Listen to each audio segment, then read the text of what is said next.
In today's video, I'm going to teach you how to pin emails in Outlook.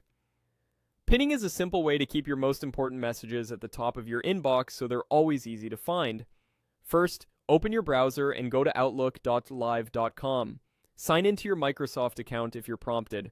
Once you're in, make sure you're looking at the mail experience. If you happen to land on Calendar or another app, switch back to mail using the app switcher or the left sidebar so we're working inside your inbox.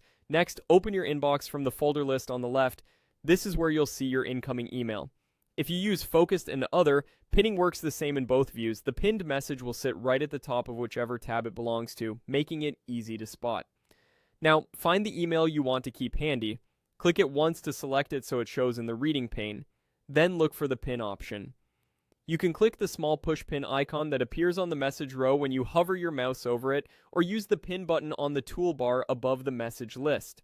Either way, as soon as you click pin, Outlook moves that email to a pinned section at the top of your inbox and marks it with a solid pin icon. From here on, the message will stay anchored at the top even as new mail arrives.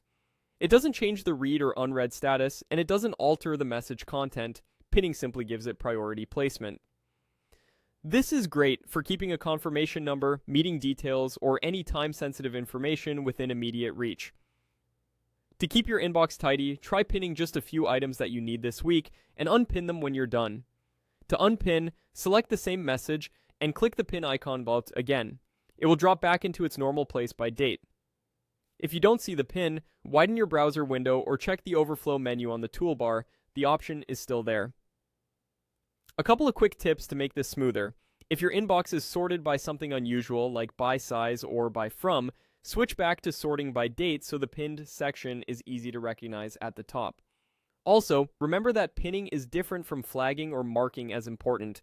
You can use them together: pin to keep it visible, flag to track a follow-up. That's it. You've learned how to pin emails in Outlook on the web, keeping your most important messages right where you need them.